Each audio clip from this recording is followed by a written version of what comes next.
as we're continuing to move forward.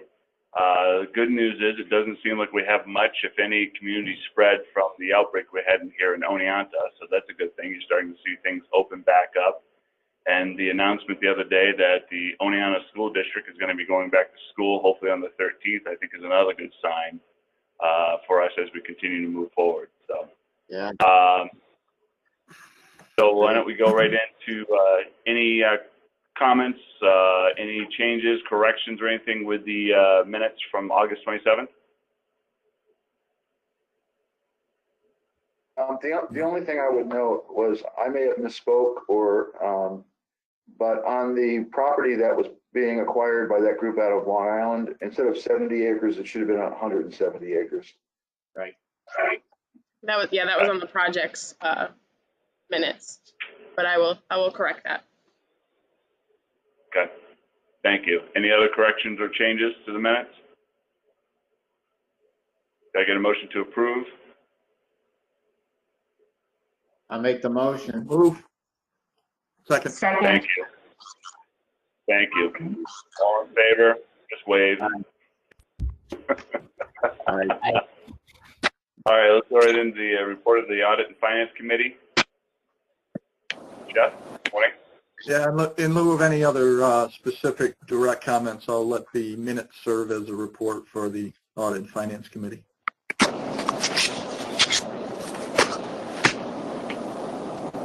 Any questions or anything regarding the minutes?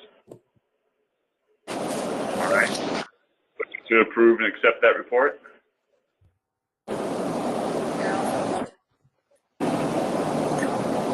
Thank you. All in favor, wave. Good, thank you. All right, go right into bills and communications. Yeah, everyone was forwarded the spreadsheet that outlined the bills to be paid, and obviously the biggest one of note, which Megan, you may want to touch on, but there's some corrected, adjusted entries for the Cooperstown Center pilot payments that you can see there. The rest, monthly operating utilities, pretty static expenses, with the exception of the final payment to MRB Group for the final master plan expense.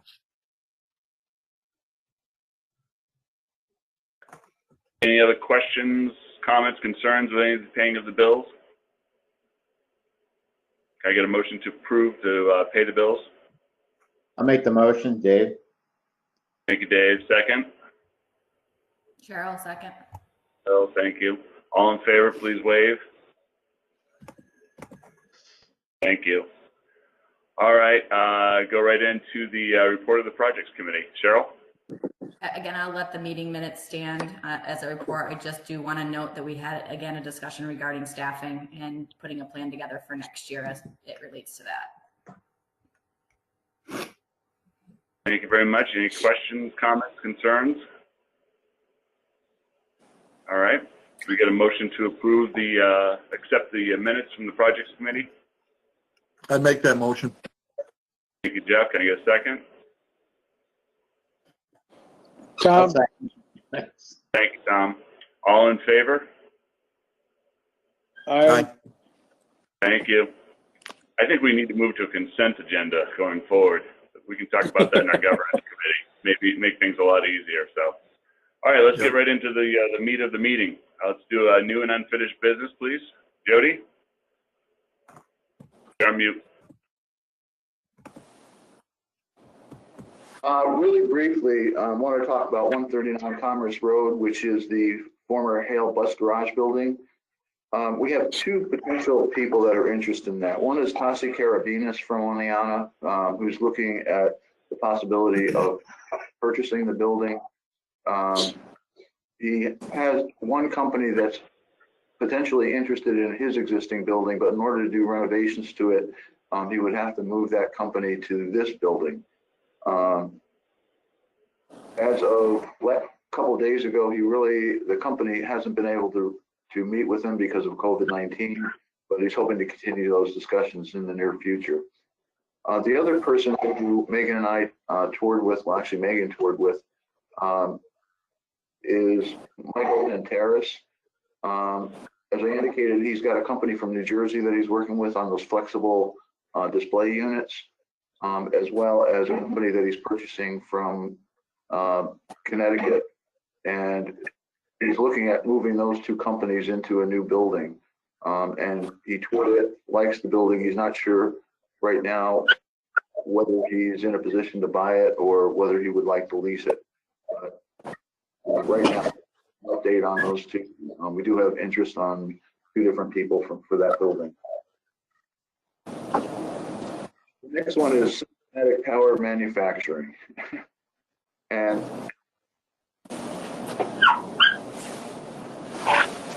new owners of Iosis. It's a little unclear right now. We're waiting for a revised timeline for what they plan on doing, both in job creation as well as potentially purchasing the building. Originally, the original plan called for purchasing the building right out and then going through an expansion. As of yesterday, Mr. Johnson indicated that he still needs to expand the building, and he's trying to figure out different options for this fall because he's expecting production to ramp up. He's already added 3 to 4 people. He's going to be adding another 3 to 4 people next month at the facility. Because of the price of the building, he was hoping that he would get a direct grant from Empire State Development, and since it's tied to the Excelsior tax credit program, it's actually reimbursable over a 10-year period. So at this point in time, he's considering trying to work with us on renegotiating a lease for another year while he gets together his finances and actually sees some profit on it.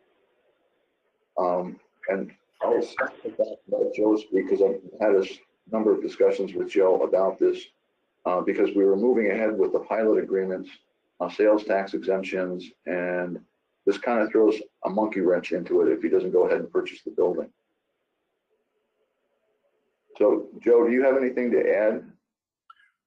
No, just that, Jody, you and I spoke yesterday on this latest development with respect to his timeline.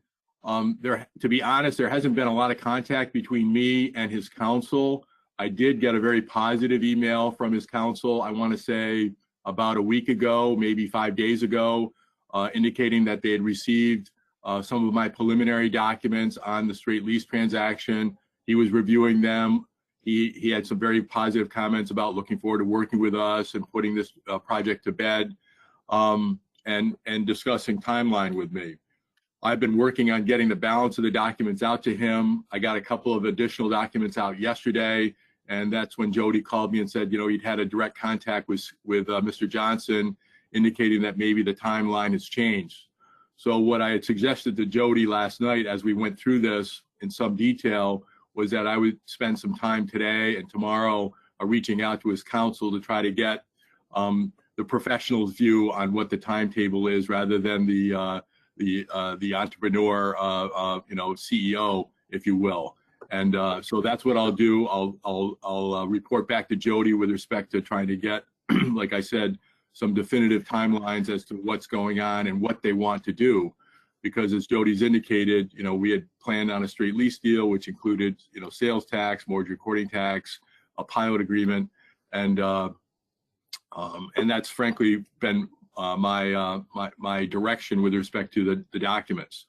So the short answer is I'm going to reach out to his counsel today, tomorrow. I'm giving myself 2 days just to allow for a back and forth, and then I'll report back to Jody as to what I find. Let me just ask a clarification. Did you say, Joe, did you say straight lease deal or straight purchase deal? Well, I said straight lease deal because that's what the IDA transaction is called, Dave, but Right. it includes him purchasing the building. So what he would do is he'd purchase the building, then lease it into us as part of the IDA project, Right. and lease it back to him. But the transaction, the straight lease transaction, if you will, contemplates his acquisition of the building. Which is what is in question at this point. Apparently, again, it's, you know, I've had, to be honest, Hard to know. I've had some discussions with Mr. Johnson. He previously, and I think I think it would just help everyone if I could talk to his lawyer to find out what the lawyer knows in terms of what the direction is. Yeah, Sounds reasonable. the $1 million. Sorry, Jody.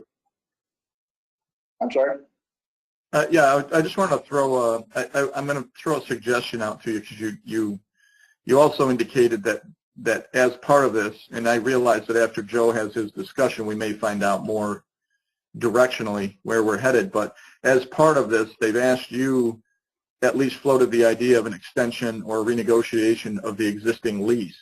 I think our board should know, if that is the case, what does that mean? I mean, if we enter into a lease, what does that impact? What is the, does it impact any of the benefits that will be coming, or grants, or what does that mean if we renegotiated a lease? So you don't have to do it today. I'm just saying, if we go down that path, I think we need to know all the facts around that. One of the things I was just going to say was that the $1 million Excelsior tax credit that was awarded by the state to the company is predicated on him buying the building. So that puts that whole incentive package that Empire State put together in question as to when he would receive that money.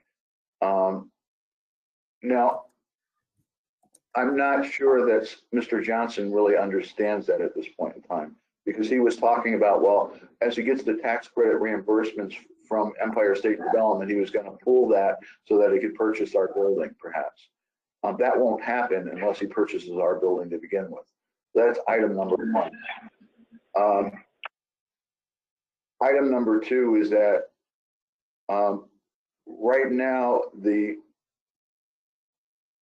which I'll talk about a little bit later, I'm working on a budget for 2021. That $60,000 in rent has an impact if it doesn't come in, or if we put it in. It's a big number at this point in time. So that's one effect that it has just on our budget. The third thing is that he indicated in his emails to me yesterday that because he started creating jobs, it's good for Empire State Development, but it's not good from the community development point of view, because now we can't count those jobs toward the formulas that they use to give community development block grants. So he indicated yesterday that he wants to proceed with the community development application ASAP, and me for details of what we need from him in order to submit that application. Because that clearly, within 3 months, 4 months at the latest, if it was awarded, he'd get probably close to $500,000, which could go toward the purchase of the property. Now, I've indicated to him that we would be willing to hold, if you say he got $500,000 from community development, that if he were to use that as a down payment, that we would put the rest of it on a long-term mortgage with him. And he really has not responded to that. So that's kind of quickly some of the issues. The other thing that happened today was he sent me a consent and waiver agreement for the IDA to sign if he continues to lease his building. And that's being required by Regions Bank, which is the bank that's doing the U.S. Small Business Development Administration loan guarantee for his purchase of equipment. In that, there are several issues that I discussed with Joe and yesterday, that there's no language in there for indemnifying the IDA if somebody from the bank gets hurt in the building. Basically, what they want is permission to go into our building and remove the equipment should he default on his loan payments to the bank. And they would like the permission to go in and be able to remove those items. So there's no indemnification to the IDA in this agreement. There's no issues if there's any damage that they do to our building. There's another confusing statement that says that they don't have to pay rent as long as that they're not using it to make a profit. So there's items in that agreement that I'd like our attorneys to review. I'll send it to Kurt right after this. I apologize, Kurt, for not sending it to you. But he would like, obviously, Scotty is one of these people who does everything at the last minute. He's expecting to close with the bank on Friday. He'd like this return signed so that he can give it to his bank for the closing. Obviously, that's not going to happen, but we'd like permission after approved by our attorneys on the language to authorize me to sign this. Jody, Jeff, I have a couple of comments. I'm going to go back to before you mentioned the landlord lien waiver issue. If we do negotiate a contract to hold paper on the sale, which is a nice option, long-term amortization in terms of calculating what is paid is good. Short-term in maturity might be better for us, just to keep that in the back of our mind to motivate for a refinance in the future. Just food for thought. And then also on the landlord lien waiver, and I'm sure Joe and Kurt are all over, certainly the indemnification, but there's also some time frames that are defined. They talk about fixtures being part of their filing, which, that gets to be pretty murky when you start talking about, HVAC or some other things attached to the building. You need to be pretty clear on what that collateral is. And secondarily, if they're giving a 60-day time frame from the date of default under their notes, but how are we ever notified of the default under their notes? We wouldn't be aware of that. So there's some timing things and notification things that need to be addressed as well, as the other items you've already mentioned. The other thing is, I thought that we should have a list of the equipment and fixtures that they're holding the note on. Absolutely.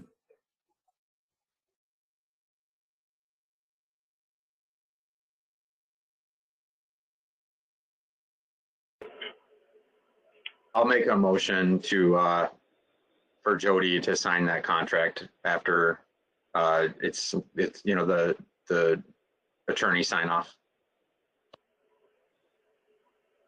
Do we need a motion for that, or can we just have them do what we do, Joe? No. Thank you. Okay, I'm getting some heads yes, some no, so we'll go ahead and do a motion. I would prefer a motion. Thank you. Okay, so we got a motion. It's on the floor. Can we get a second? I'll second it. Thank you, Dave. All in favor, please wave. Any opposed? All right, motion carries. All right, Jody, continue on, please. The next thing on the agenda is a solar energy development. We were contacted by a group out of Boston, Massachusetts, Omni Navitas. They're looking at building a solar farm in our county. I did send them a copy of our pilot agreement application, and they've indicated that while they have not done one in our county in the past, they have done other ones in New York State. So I'm waiting to get back their application, and once we have an idea then of the magnitude of what they're talking about, I just want people to be aware this would be our second solar project, but really our first solar project that's being done, that we'll have to have some discussion about what our pilot would look like, whether it's based on kilowatt hours or as many other communities do. The next project that I wanted to bring up is Richfield Springs.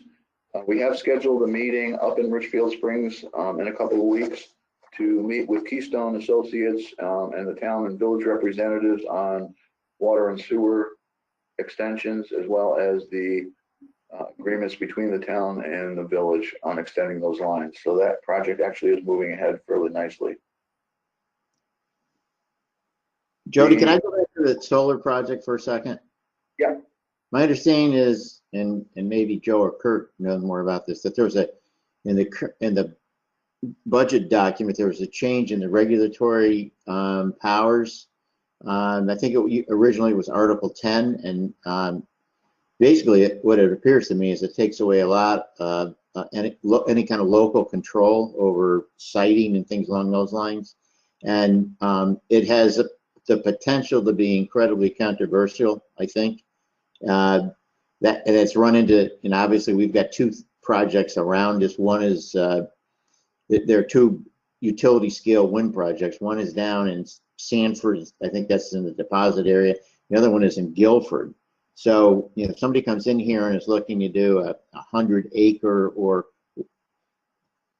it looks like the state has decided they want to push clean energy projects, and they want to streamline, fast track approval, which has the potential to make it very difficult for local towns to resist a project. Am I anywhere near correct on that, Joe or Kurt? Well, I'll start, and then Kurt can fill in if I leave anything out, or if he has seen anything in his practice. The IDAs that we work with throughout the state take a varying position with respect to solar. Some are very suspicious of solar. Some are very promotive of solar. And you're absolutely right, Dave. The state, through the Article 10 proceeding, is trying to streamline and make a more uniform and, quote, efficient the permitting process with respect to solar projects. You know, there's a tension in New York State about local control and state control. And New York State is a home rule state where much of the decision making takes place at the local level, which on the one hand is good, and on the other hand creates issues for people. We represent IDAs that have enacted policies where they will not do solar, period. We also represent IDAs that look at solar as cash in the bank for them, you know, easy fees, a way to generate money for their budgets and to pay for operations. Some of the tensions result from local use, you know, view shed, use of valuable farmland, and those issues. And the other issues that come up are with discussions on some of our IDA clients include being concerned about the annual report prepared by the Office of State Controller, our friend Mr. DiNapoli, who does a report every year analyzing what IDAs do. And one of the statistics that he uses is the number of jobs created per financial assistance granted. Well, on any solar project, there are financial assistance granted because that's why they come to the IDA. They're looking for a pilot agreement and in some cases, sales tax exemption. Well, there's little or no jobs created as a part of a solar project. So the statistics don't look good, if you will, with respect to IDA projects that involve solar projects. So there's a lot of tension on both sides with respect to these projects. And just one last point, sorry. And I discussed this with Jody last night also when we did kind of a prep for this meeting, is that IDAs throughout the state are all over the place with respect to what they charge by way of the pilot agreement. It's typically done on a per megawatt basis, and we see projects as low as $2,500 a megawatt and as high as $25,000 a megawatt. The good news is that NYSERDA has a lot of detail and a lot of data on these projects, and they do act as a sounding board for IDAs in terms of negotiating and finalizing pilot agreements. But there's a lot of, like I said, a lot of issues, a lot of tension on both sides with respect to these types of projects. The other reason I brought it up is because the county environmental committee, or I'm not sure what the exact term is, even though I'm actually part of one of the subcommittees. One of the recommendations I think that's going to come out of this is that solar projects not be sited on agricultural property, which makes a lot of sense down the road. Doesn't make a lot of sense for the local landowner who can no longer operate a dairy farm. It can make a significant amount of money by leasing their property to a solar project. So, I mean, it's just going to be an interesting process, quite frankly. Like I said, hence the tension. You know, there's a lot of interest groups. Okay. And it's another opportunity, if I could be funny for a moment, it's another opportunity for the IDA to get involved in a controversial project. Exactly. I say what I say, you know, I've got a solar tracker that I'm looking at out my window right now, but I understand that solar farms are aesthetically very unappealing to people that live in the vicinity of them. So could be a really potentially interesting project, to say the least, if it comes to fruition.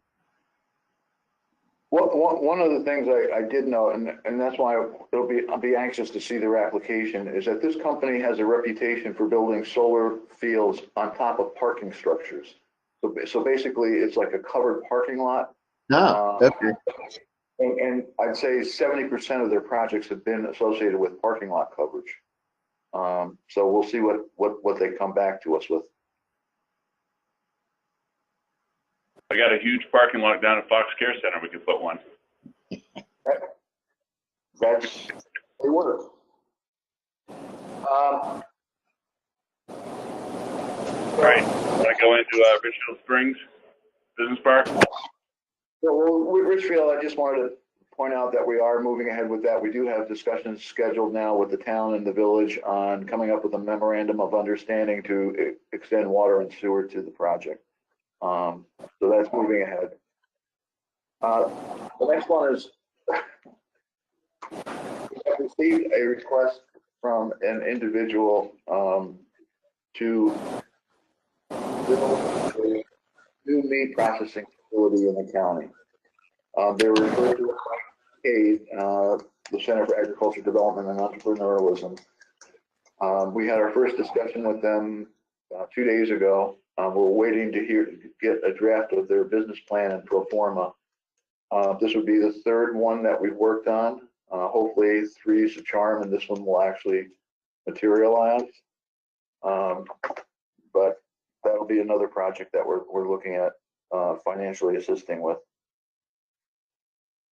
Where are they looking to do this?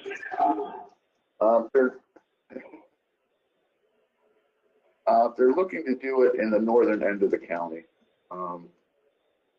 They want me to keep the location confidential right now because the person hasn't decided to sell. They're still negotiating with them. Okay. All right. Then next thing, I'm sorry? the Corning pilot. Oh, Corning pilot. This has been an interesting discussion between our office and the county real property tax division. Originally, Corning was not reassessed by the city assessor in Oneonta. About a week ago, the city assessor and the assessment review board increased the assessment to Corning by $500,000. Corning has indicated to us that they would prefer that the IDA take, as well as the county real property tax division, that we take responsibility for taking the entire parcel off the tax rolls and then reassessing it based on the pilot agreement that Corning has signed. But in addition to that, they would like the IDA, both Corning and the county would like the IDA to actually send out the bills, receive the money, and disperse that money between the school district, the city, and the county. And Corning says that we're the only county that they have a facility in that it's not done that way. They said they're tired of dealing with the city bills, the county bills, the school district bills. They would just like one bill for one pilot payment, and that we take responsibility for divvying it up. In practice, that makes a lot of sense because that gives us control at knowing whether they're actually paying on their pilots or not. Because every year we've got to basically hunt down the town, the village, the city, the county, the school district, and confirm that they've been paid when we report the information to the state controller's office. So it would be actually much streamlined and much easier for us to set. We'd have all that information right up front.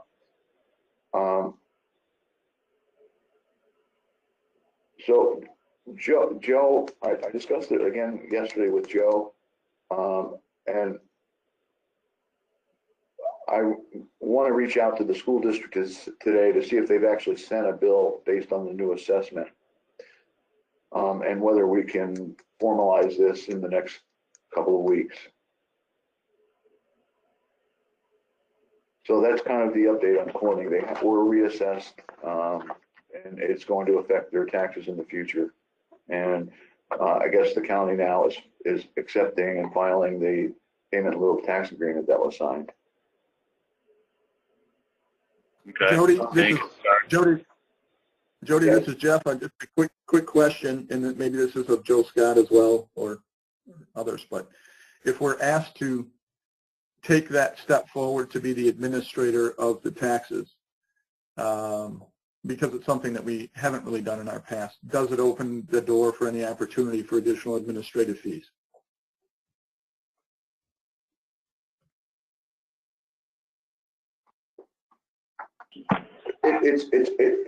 The answer to that is, I hope the answer is yes. There's been a lot of discussion at the county level right now on the budget coming up. Most county agencies are asked to take a cut. And particularly, there's some concern on the county planning department about their future. When I reached out to the county treasurer as to whether what we should expect, he said he budgeted the entire $75,000 for our agency in his draft budget. And that certainly is up to the county board to make a determination, but that he was recommending that we give full amount again this year. Certainly, as we take on more county responsibilities, I think it warrants us to request additional financing.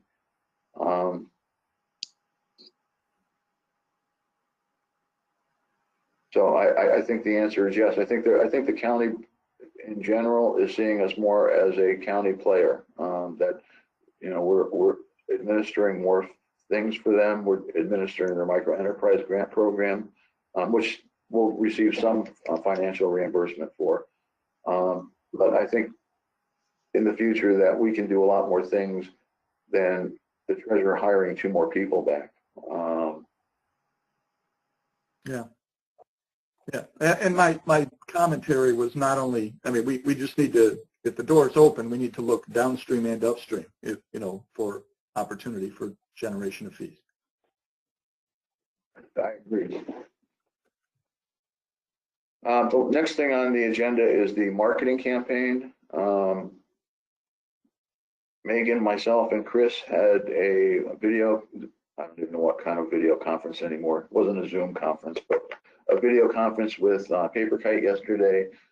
They made a preliminary presentation about our landing pages that they're working on. Afterwards, Chris, Megan, and I had a little bit more discussion about some possible changes to it, but they are moving ahead fairly quickly. We'd like to get the landing pages pretty much ironed out by the end of this week, and then finalize it, and then start an actual digital marketing campaign to downstate. I don't know, Megan, do you have anything to add to that?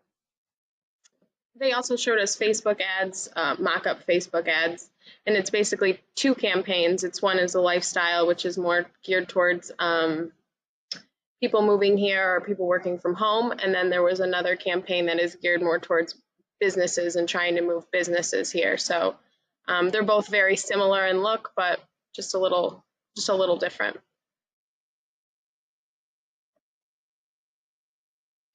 Okay. Thank you. Any questions? All right, let's go right into the 2021 budget. Okay, this budget is actually becoming more difficult to work on than in the previous year. And the reason is that there's so many variables in this, whether systematic power systems leases our building for another year, whether Tassi or Mike Panteras purchases or leases the building that the Hale Street is in. There's the whole issue with the halal meat processing facility. While they did not do that this year, they're still planning on doing it next year. So do we budget increased revenues for the sale of our property? So I'm taking a very conservative approach right now. And at the present time, I'm probably showing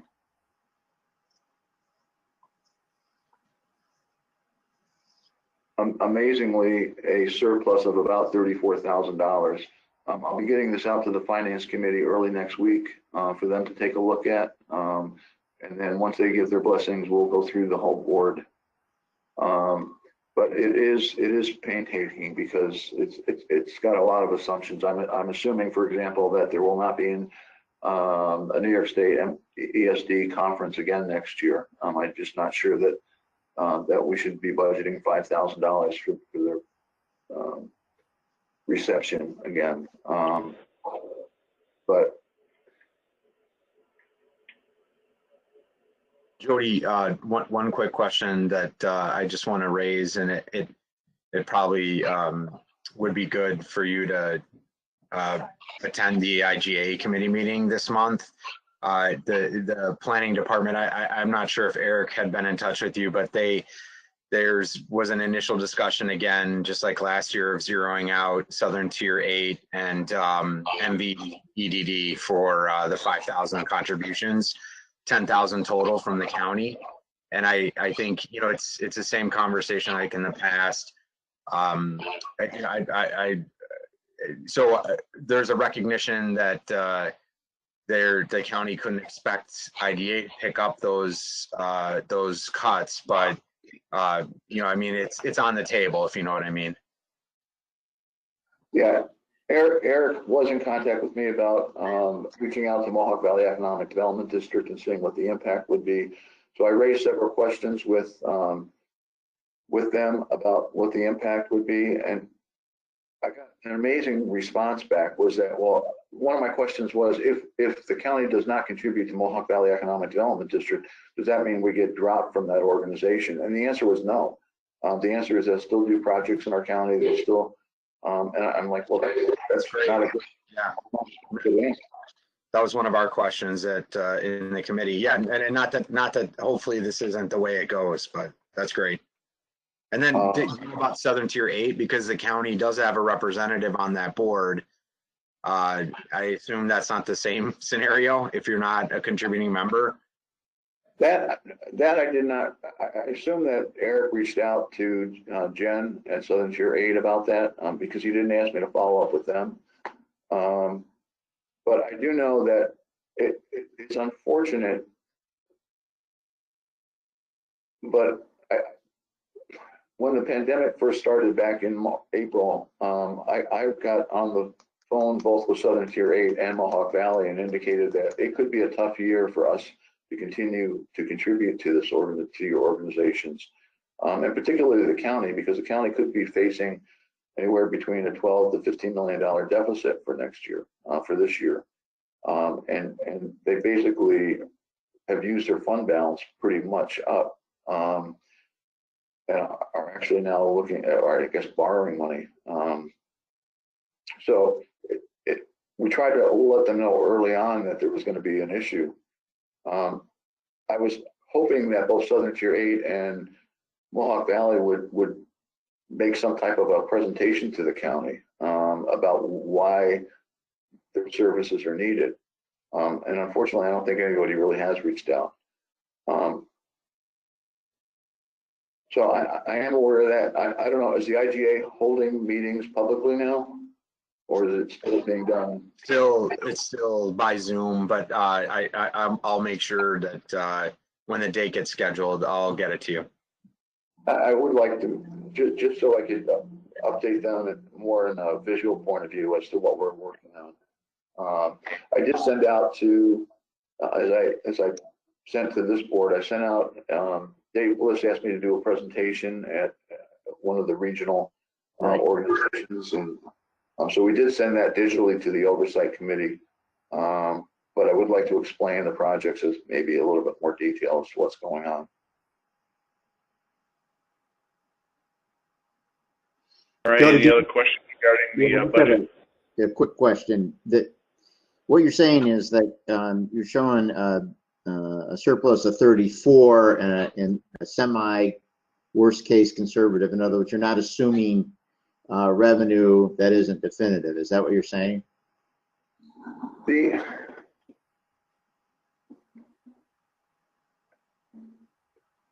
Yes, to a certain extent, I am saying that, because part of the revenue that we're projecting for next year that we originally budgeted for this year, but we had to do that master plan work in order to get our MWBE requirements up to seek reimbursement from the state.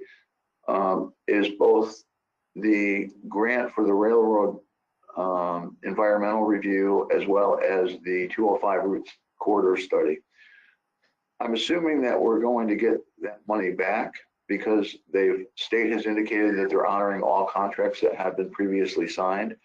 It's just that if you do not have if you have an award that hasn't been signed yet, they're not guaranteeing that you're going to get that money.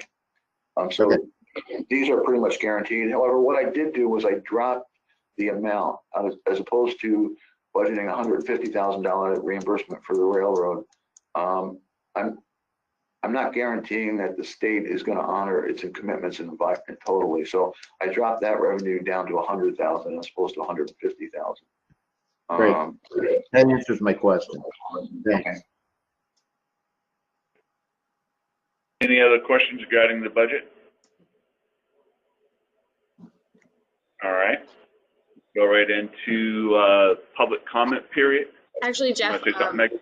yeah, I didn't add it on the agenda, but I did send you guys a third round of PPE Recovery Fund applicants. For this round, it's a total request of $3,286. If there's any questions, or I'd be happy to answer them. Otherwise, I would look for a motion to approve that so I could pay those.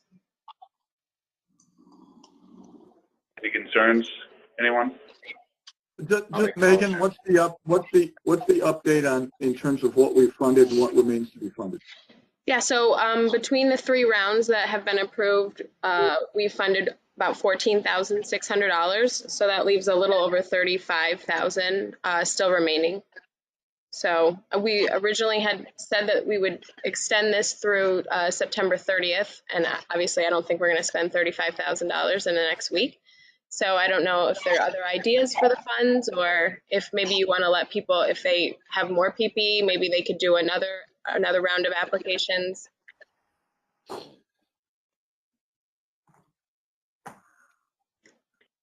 What's the pleasure of the committee? Maybe take it to this month's committee meetings, or the special projects committee meeting in October. Okay. I don't think there are, Andrew, you can chime in on this. I don't think there are any, is there a timeline? This money was funneled through the community foundation. Not that 25,000, or right, it was 25,000 from the community foundation. No, I don't think there was any timeline for expending those funds. No. I think we thought that the 50,000 would go a little quicker than it did. So we put September 30th, and I thought we were being generous with September 30th. Obviously, if someone sends us an application after that, we would honor it. Right.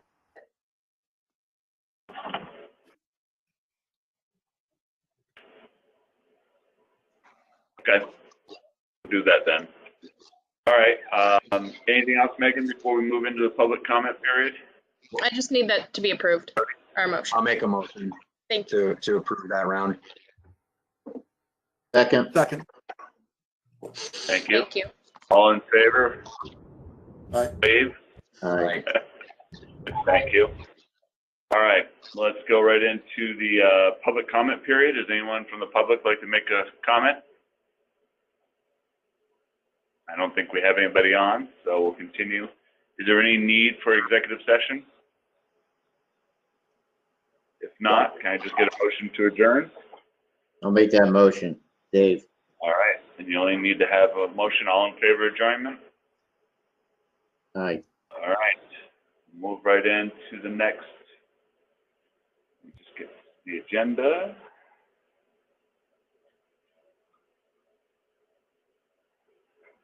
You want to do CRC next, Megan?